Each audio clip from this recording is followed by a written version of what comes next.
오늘도 뜨거운 이슈 풀어보는 시간 킹스맨 시간인데요. 헬마우스 임경빈 작가 또 이현웅 YTN 라디오 아나운서 나오셨습니다. 안녕하십니까? 안녕하십니까? 자, 첫 소식 이재명 대표 그 배우자 김혜경 씨의 법인카드 의혹 관련해서 그 관련자 배모 사무관이죠. 영장이 기각이 됐습니다. 네. 어제 그 관련된 소식이 전해졌고요. 네. 뭐 그동안에는 그 구속영장 청구가 됐었는데 어제 기각이 되면서 앞으로 이제 이 흐름이 어떻게 될 것인가에 대해서 관심이 많이 모이고 있더라고요. 자, 헬마우스 임경빈 작가님. 그 기각 사유가 어떤 게 있었어요? 일단 법원에서 밝힌 바로는 현재 단계에서 구속의 필요성 그리고 이제 구속의 상당성이 충분히 소명되기가 어렵다, 서명됐다고 보기 어렵다 이렇게 이제 얘기를 했고요. 그리고 이제 피의자의 이제 방어권 보장을 위해서도 구속을 하지 않는 것이 좋겠다라는 이제 결론을 법원에서는 내렸습니다. 이렇게 되면은 그동안 경찰 입장에서 이제 계속 잡아왔었던 수사의 방향 그리고 이제 검찰로 넘길 때 방향 이런 거에 대해서도 좀 걸림돌로 작용할 수 있을 가능성이 있을 것 같아요. 네. 그 사실 뭐 검찰에 지금 보고 있는 거는 이 법인카드 유용 의혹이 한 150여 건에 2천여만 원 정도로 지금 보고 있는데 그 대부분 이제 배 씨의 그 뭐 이게 개인 어떤 그 유용 의혹이 섞여 있는 거기 때문에 그 중에서 이제 김혜경 씨하고 직접적으로 연관된 거를 어느 정도나 이제 구별해가지고 금액을 확정할 수 있느냐 이게 지금 쟁점입니다. 그래서 지금 이재명 대표 측에서 이야기하는 거는 김혜경 씨한테 직접 전달했다고 하는 음식 가격은 한 180여만 원 정도 된다. 근데 이제 그것들도 이제 대부분 나중에 값 자체는 이제 다시 돌려줬다. 이제 이런 입장이고요.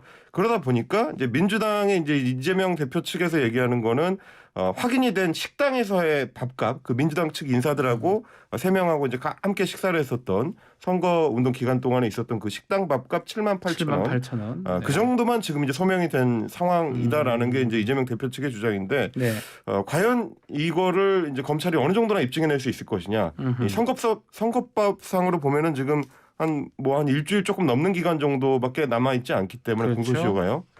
그 기간 동안에 어느 정도로 혐의 입증이 가능하냐에 따라서 결과가 상당히 좀 달라질 가능성이 있을 것 같습니다. 글쎄요. 경찰이나 뭐 수사기관 입장에서는 아마 구속을 한 다음에 신병을 좀 확보해서 좀 진술을 얻어내고 싶었던 것 같은데 차질을 빚게 됐는데 지금 말한 것처럼 선거법 공소시효는 6개월입니다. 그렇습니다. 그러다 보니까 9월 9일 날 다음 달 9일이 공소시효가 만료되는 날인데 그때까지 뭔가는 뭐 기소가 되거나 또 뭐 되지 않을까 이렇게 보이는데요. 그러니까 이제 김혜경 씨를 지금 이제 하겠다라고 하는 핵심 소재는 결국에는 선거 운동 기간 동안에 민주당 인사들하고 이제 만나면서 이제 사용을 했었던 식당 뭐 밥값이나 이런 것들 그게 이제 어느 정도나 이제 입증이 될 것이냐 하는 게 하나가 있고요. 또 하나는 나머지 이제 배 씨가 사용한 법인카드 그 유용 의혹 금액 중에서 어느 정도에 대해서 김혜경 여사가 직접적으로 뭐 지시한 정황을 입증할 수 있느냐. 만약 직접 지시가 아니라 그런다 그러면은 이재명 대표 측에서 얘기하는 것처럼 뭐 배 사무관이 이제 알아서 한 거기 때문에 직접 이제 그 뭐 이제 범죄 혐의로 김혜경 씨를 엮기는 좀 어려워지는 거거든요. 이런 부분들을 좀 같이 좀 살펴볼 걸로 보입니다. 알겠습니다. 자, 이현웅 아나운서, 자, 두 번째 소식 전해주십시오. 네, 박정희 긴급조치 9호 불법행위 판결입니다. 대법원이 박정희 정부가 발령한 긴급조치 9호를 불법행위로 보고 피해자들에게 대한 이 국가가 보상을 해야 한다라는 판결을 어제 내렸습니다. 대법원 전원합의체가 어제 A씨 등 71명이 국가를 상대로 낸 손해배상 소송 상고심에서 원고 패소로 판결한 원심을 깨고 사건을 서울고법으로 돌려보낸 건데요. 지난 2015년에 대법원은 긴급조치권 행사는 정치성을 띈 국가행위이므로 민사상 불법행위는 성립하지 않는다고 판단한 바 있습니다. 이 판단이 7년 만에 변경이 된 건데 긴급조치 9호는 유신헌법 철폐와 정권 퇴진을 요구하는 민주화 운동이 일자 이를 막기 위해서 선포된 긴급조치입니다. 1975년에 선포가 됐었고 이 긴급조치가 시행되는 동안 유신헌법을 부정하거나 뭐 개정이나 폐지를 선동하거나 선전하는 경우에는 징역형에 처했는데 이때 800명 넘는 구속자가 생기면서 전 국민의 죄수화라는 유행어가 만들어진 바 있습니다. 네. 대법원의 판단이 바뀐 만큼 이를 바탕으로 한 피해자들에 대한 집단 소송과 판결이 이어질 것으로 보입니다. 자, 먼저 긴급조치 9호. 네. 이 기억이 나는 사람도 있겠지만 모르는 분도 많을 것 같아요. 뭐죠 이게? 이게 이제 유신이 선포가 되고 나서 사실상 이제 박정희 전 대통령의 이제 영구 집권이 이 획책이 된 이후에 네. 그 당연히 이제 반유신 투쟁들이 이제 대학가를 중심으로 많이 나오니까 그걸 막기 위해서 헌법을 욕하면 감옥에 간다라는 이 조치를 취한 셈입니다. 뭐 쉽게 말하면 그리고 본래는 이제 아주 이게 요약하면 그런 헌법을 거죠. 부정하거나 반대하거나 이렇게 표현이 그렇습니다. 됐었습니다. 그러니까 1975년 이제 예. 5월 13일에 아하. 국가 안전과 공공 질서의 수호를 위한 대통령 긴급 조치라는 이제 명목으로 이 대통령이 선언을 했던 게 지금 긴급 조치 9호인데요. 네. 말씀하신 것처럼 헌법을 부정하거나 반대하거나 뭐 왜곡하거나 그리고 개정이나 폐지를 주장하는 거 이거는 다 이제 문제가 있는 걸로 처벌할 수 있도록 이제 규정을 한 거고요. 네. 그래서 영장 없이 체포하거나 구금하거나 압수하거나 수색할 수 있겠다. 예. 이런 것들이 사실상 이제 반헌법적인 조치다라고 기존에 우리 대법원이나 이제 헌법재판소에서는 판단을 했던 거고요. 네. 지금 87년 그 민주화 이후를 살고 있는 세대들 입장에서는 어떻게 이런 게 가능하냐라는 말씀을 하실 수가 있을 거예요. 지금도 말하자면 헌법의 어떤 부분들은 좀 앞으로 고칠 필요가 있다든지 문제가 있다든지 뭐 해석을 이렇게 바꿔야 된다든지라고 얘기를 하면 이게 이제 심지어 긴급조치 9호 같은 경우는 징역형이거든요. 그렇죠. 벌금도 아니고 징역형입니다. 네. 이런 게 어떻게 가능하냐라고 하는 일들이 그 당시 군사 독재 정권 시절에는 가능했던 거죠. 이현영 아나운서 이거 잘 모르죠? 역사책에서 공부한 것 같죠? 예, 제가 태어나기 전이긴 한데 네. 이번에 뭐 판결 나면서 쭉 한번 살펴보니까 그러니까 쉽게 말해서 대통령이 그냥 막 명령만으로 예. 기본권을 제한할 수 있다 예. 이렇게 좀 요약을 해볼 수 있겠는데 예. 쉽게 좀 이해가 되지는 않았습니다. 안 되죠. 현행은 건 전혀 이해할 수 없는 저도 태어나기 거죠. 전입니다. 참고로. 네. 저는 뭐 참고로 살짝 태어났었어요. 네, 알겠습니다. 자, 2013년도에 이 긴급조치 9호 피해자들이 이거 관련해서 국가배상을 소송을 제기를 했던 건데 7년 만에 대법원 판결이 바뀌는 겁니다.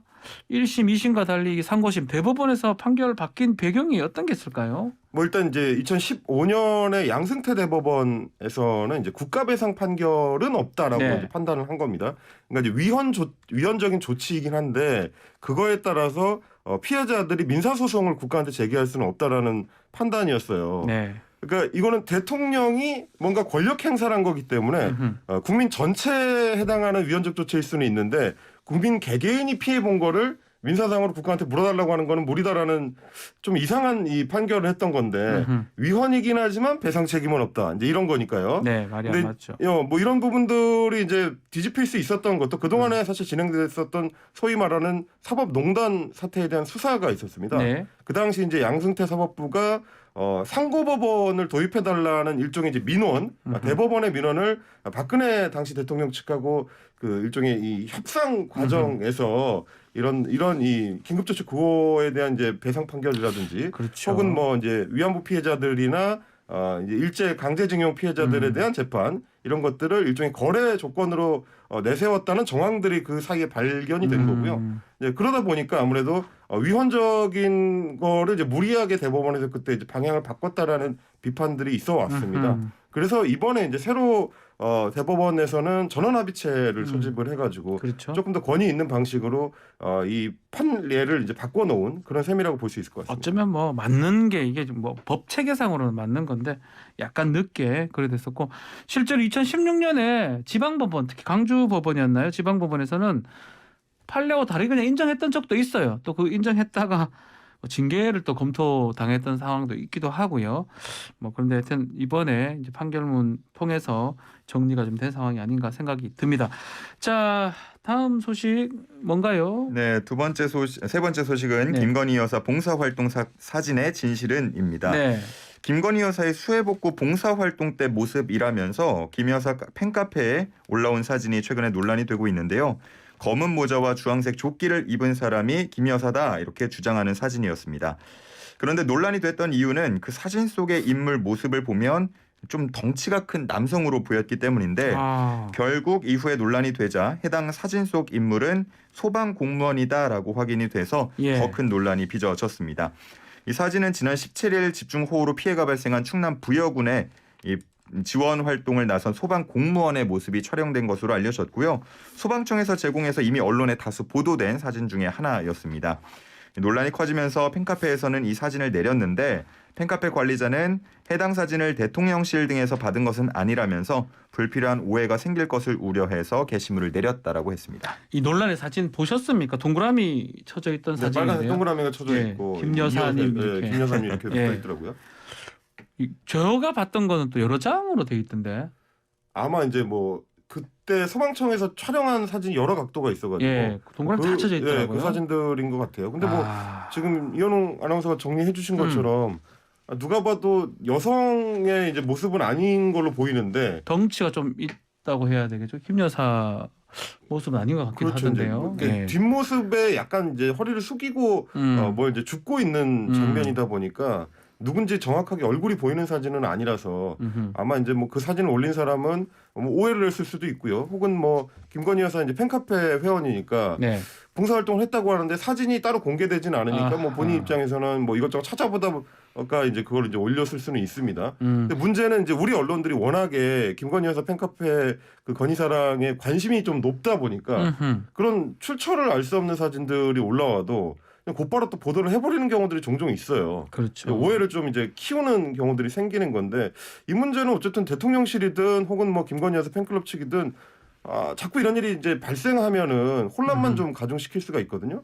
김건희 여사나 이제 대통령실에서도 상당히 좀 부담스러울 수 있는 사안이기 때문에 조금 더 신중하게 좀 접근할 필요는 있을 것 같습니다. 실제로 집중호우 때 김 여사가 이제 봉사활동을 수차례 했다고 서너 차례 했다고 뭐 알려져 있는데 이걸 좀 사진 같은 게 없다 보니까 팬 카페나 팬들이 그걸 증명하기 위해서 좀 무리를 하고 있다 이렇게 봐야 되는 겁니까? 그렇죠. 뭐 사실 김건희 여사 그 팬클럽 같은 경우는 기존에는 뭐 대통령실에서 이제 찍었었던 사진들 예. 뭐 기억하시겠습니다만은 뭐 열린 음악회 같은 이제 행사가 열렸을 때 언론에는 공개되지 않은 이제 뭐 별도의 사진들이 단독으로 이제 그렇죠. 카페에 공개가 된다든지 페이스북에 공개가 된다든지 아니면 뭐 나토에 갔을 때나 뭐 이제 집무실에 이제 김건희 여사가 방문했을 때 이런 사진들이 이제 유출되는 바람에 그렇지 않아도 이제 주목도가 높았었고요.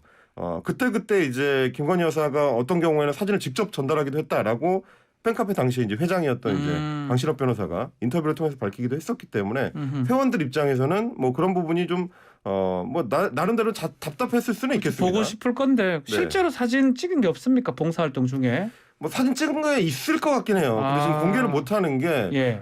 최근 들어서 이제 김건희 여사가 이제 등장하거나 언론에 주목이 높아지면 대통령실에서는 그다지 반갑지 않은 그 지지율이 나오고는 했었거든요. 아하. 그러다 보니까 이제 지지율 부담 때문에 어느 정도 수위로 김건희 여사의 활동을 공개할 것이냐에 대해서는 고심이 좀 많은 것 같습니다. 근데 지난번에 이제 수원 세모녀 그 사건 때 이제 빈소를 방문했을 때도 대통령실에서 뭐 직접적으로 이제 그 이 언론 노출을 많이 하지는 않았었는데 그때 공개된 사진들만 하더라도 그다지 여론 반응이 이제 싹 좋지는 않았거든요. 논란이 조금 있었어요. 그렇습니다. 뭐 이제 그 이제 조문 국화를 놓는 뭐 방향이 뭐 꽃의 방향이라든지 문제가 있다든지 뭐 이런 식의 이제 여러 이 논란들이 이어지다 보니까 노출시키는 게 썩 이 좋지는 지지율에 보탬이 되지는 않는다라는 판단을 했을 가능성이 있고요.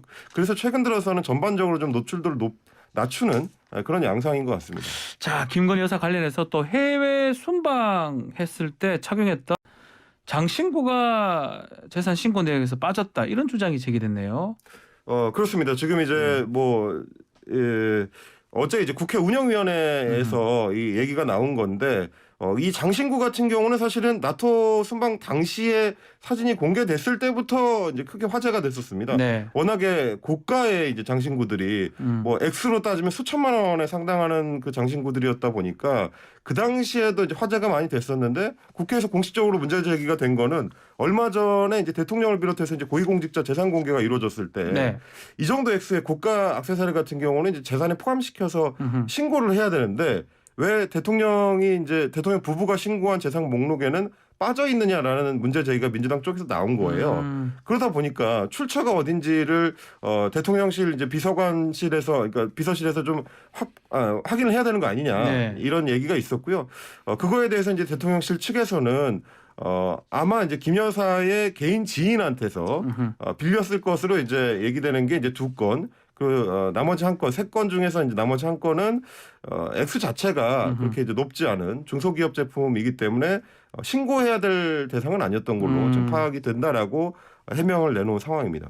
알겠습니다. 자, 마지막 소식 광화문에 등장한 일장기 이 얘기입니다. 네, 이 버스 정류장 광화문 광장 네. 최근에 새로 재개장해서 문을 열었는데 버스 정류장에 설치한 작품이 논란이 되고 있습니다.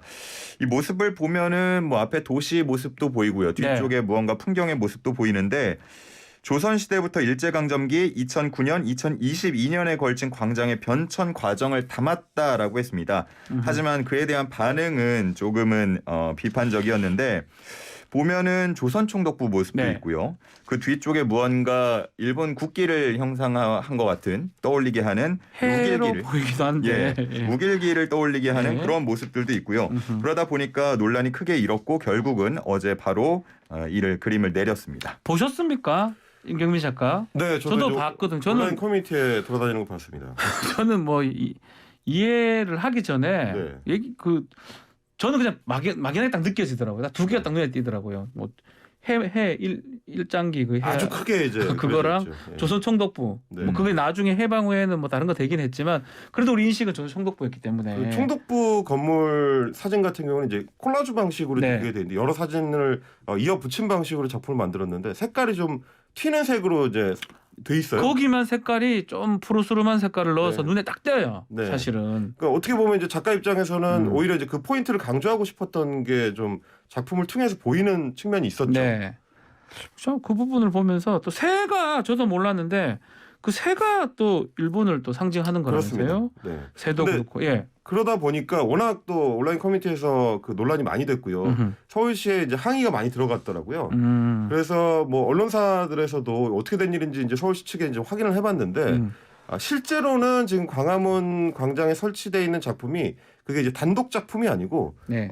총 4개로 구성되어 있는 그 버스 정류장에 판이 4개가 나란히 이제 붙어 있는 거예요. 예. 근데 이제 서울시 측의 해명을 보니까 원래는 그 광화문 광장에 해당하는 조선시대로 치면 이제 6조 거리라고 하죠. 그렇죠. 뭐 예조, 형조, 판 뭐 이런 것들이 이제 모여 있었 관청들이 모여 있었던. 이해 그렇습니다. 그러니까 그 6조 거리의 변천 역사를 시대별로 좀 보여주는 작품이었다고 합니다. 그래서 처음에는 이게 이제 일제 시대로 넘어가기 전에 조선 말기에 촬영했었던 사진을 가지고 6조 거리를 재현한 작품이 있고 그다음에 이제 일제 강점기 시절에 일제 강점기 시절이고 그렇습니다. 이 작품이 있고 그 뒤에는 이제 2009년에 광화문 광장이 개방됐을 때의 모습, 그다음에 이제 2022년에 새로 개방된 모습을 각각 표현한 작품이었다고 하는데 이제 온라인 커뮤니티에 올라올 때는 하나만 촬영을 해가지고 올라오니까 그렇게 오해할 수 있겠네요. 이런 오해가 이제 생길 수가 있었다라고 이제 서울시 측에서는 해명을 하고 있고 그 해명을 들으면 역사적으로 왜냐하면 일제 강점기도 우리 역사 중에 하나이기 때문에 그래서 버릴 수는 없는 건데 그럼에도 불구하고 그걸 봤을 때 많은 사람들이 저같이 뭐 그렇게 잘 모르는 사람도 일본 이런 생각이 들 정도로 그렇습니다. 그런 부분이 있었던 것 같아요. 그러다 보니까 결국 이제 폐쇄한 거네요. 안 하기로 한 거네요. 네, 거의 바로 반응이 일자마자 논란이 되자마자 바로 내렸고요. 내리는 모습까지도 이미 인터넷에서 공개가 됐습니다. 특히나 이제 또 우리가 우길기에 좀 예민했고 그렇죠. 우길기는 우리는 뭐 말할 물론 게 없죠, 그게 사실은. 그대로 이렇게 나타나지는 않았고 그 짝대기도 있는 것 짝대기 같아요. 한 2개 정도로 표시가 빨간 됐는데 짝대기만 봐도 저는 별로 안 좋거든요. 네, 기분이. 아무래도 누가 봐도 그거를 우길기로 좀 떠올릴 떠올릴 가능성이 때문에 있는 논란이 더 거니까요. 크게 됐습니다. 이게 이제 한번 꼬이기 시작하면 계속 꼬이는 건데 네. 사실 뭐 지난번에 저희가 소개해드렸던 청와대에서 이제 사진 촬영 논란 이런 것들도 이제 역사성에 대한 인식이 좀 부족한 거 아니냐라는 비판이 나오다 그렇죠. 보니까 이어져서 또 논란이 되는 거죠. 하필이면 이게 나오냐. 이게 같은 맥락에 같은 광화문이니까 이런 문제들이 조선 총독부를 왜 자꾸 나오냐. 그러니까요. 이런 뭐랄까 이제 이런 역사적 맥락들을 해설할 때는 그래서 좀 신중한 접근이 필요한 것 같고 좀 준비가 좀 철저할 필요가 있지 않나. 이제 이런 교훈을 서울 측에서도 이번에는 얻었으면 좋겠어요. 조선부터 했으면 뭐 문제가 없었겠죠. 알겠습니다. 자, 오늘 킹스맨 여기서 마무리를 하겠습니다. 이현웅 아나운서 또 임경희 작가님 두 분 감사합니다. 고맙습니다. 고맙습니다.